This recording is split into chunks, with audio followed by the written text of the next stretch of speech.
source, and you can pull, submit your own pull requests. People have been getting those in, and it's something we've been using for a long time. What's that? They actually been purging the. Yeah. So within an hour of it being up, someone had already before they could do a live demo of the first pull request, someone had already got one in there, fixed a bug. So it's good. Yeah, people have been doing good things, and we use GitHub all the time. One of the problems is, a lot of times you'll be depending on a library like maybe this one here, and you'll be deep in the code looking for something, and the issue with a lot of these, let's see, there's some C# in there, is you get to some code file like this, and you realize you want to investigate some property or some method call, like what is this? What does this do? So all you can do really is, on GitHub at least, raw text searches. So you can go back and search for it, and now you've got all these different places for where it is, and you got to go through each one of them and figure out where it's defined. So what we thought was, recently Microsoft released a new compiler, and it lets us take C# code and turn it into static HTML. So we thought, what if we made all of these links that linked to where they should go? And we built this website called Source Browser, and all it does is it takes GitHub projects, and we'll just browse one here, and it makes them hyperlinked and allows us to navigate them really easily, which is super helpful. So if I'm in a file like this, all of these method calls are now, if they're within my code, they are clickable, and we can go find essentially where this folder item is defined. So it's defined right here.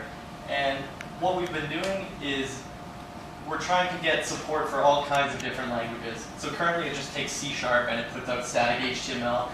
And we want to add support for, our next language would be VB.NET, because we can use the same compiler to generate these. But we also want to do like C++, Objective-C, which might be achievable with Clang. Take these C++ files and generate static HTML.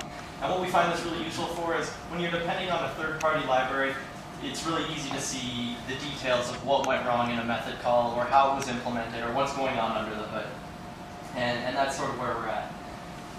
It's currently open source, just hosted here at CodeConnect/Source Browser, where we've got the whole website up there. We've got the generators there that take in the C# code, and we've defined sort of let me pull it up real quick. We've defined a format that most languages can be converted to, and then we can just run sort of these HTML transformers over them and generate the HTML. So let's see this here. Functional design. So our current design, I believe, is here, such that given a document is comprised of many tokens. These tokens can potentially have links. They might be links to external URLs, like maybe this code is hosted elsewhere, or they can be token links, so that means they're local to the current project that you're analyzing. And we think this design will be flexible enough that we can take C++, Java, just write independent sort of parsers and get them in this intermediate format here. And then we have an HTML transformer that, given this format, we can turn it into HTML for any language. There's certain esoteric languages like whitespace that won't convert to this model very well, but most imperative or functional programming languages seem to work pretty well. And I'll show you the idea where we got this, because we didn't come up with this actually all by ourselves. Microsoft actually put out this reference source. Back before they were accepting pull requests for the .NET framework, they had all of their code just freely available on this thing.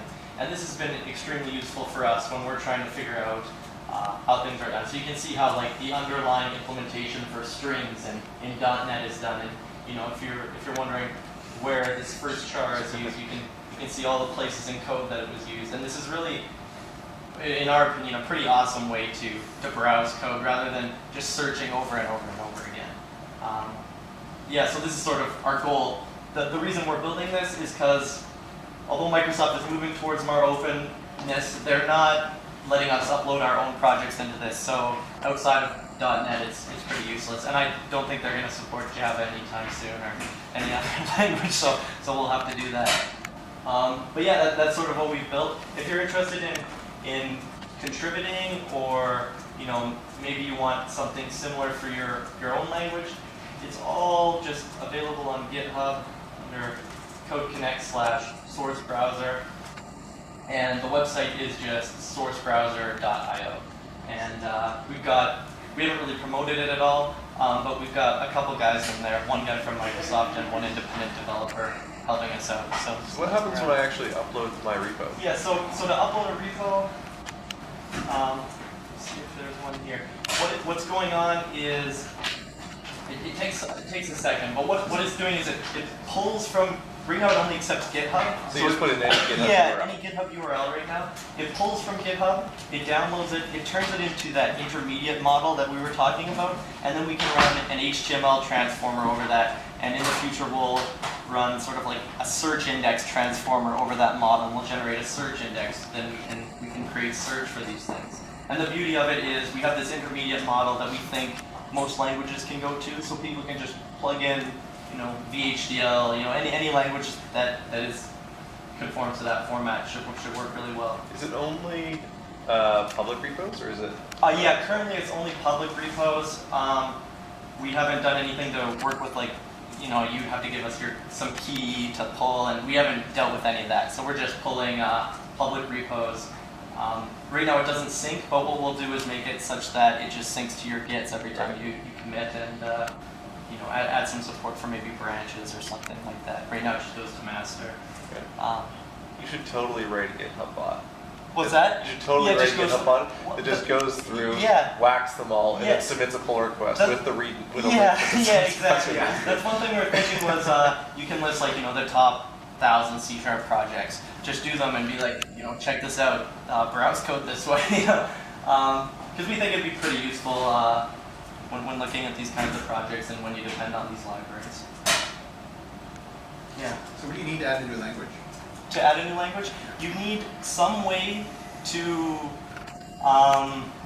define or to convert just your raw text from that language into that intermediate format that we had.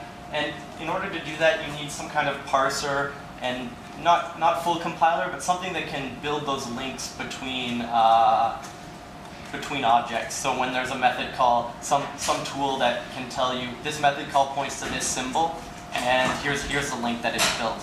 And for C# we use the Roslyn compiler, which is open source, and it allows us to do all of that. It does the parsing. We just ask it, where does this point to, and then we build these links. And I'm pretty sure you can do the same thing with Clang for C++, C, and Objective-C. And we've been looking a little bit into Python and Java. I see there's some parsers. I'm not sure if you can, build those links absolutely. Java you can, Python's hard. Yeah. Dynamic languages will have their problems. Even C# would be hard without this compiler. Things like overload resolution are really tough. You have to get really into the details of the spec. Unless there's something available that someone built for you, which was the case for us. Yeah. So what's this actually written in? All C# right now. All C# for C#. VB.NET is the next language we can support because it uses the same compiler infrastructure as C#. And then we're going to branch out into other languages and add some support for them.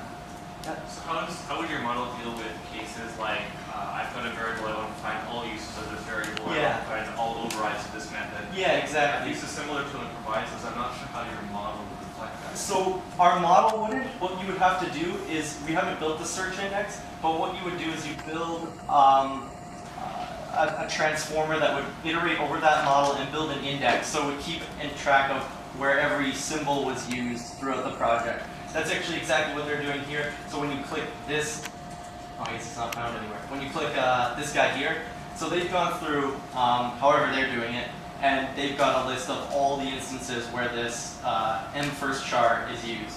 And the good thing is, once we've built the search transformer, which we haven't done yet, but once we've done it, it will work for any language that can go to this structure.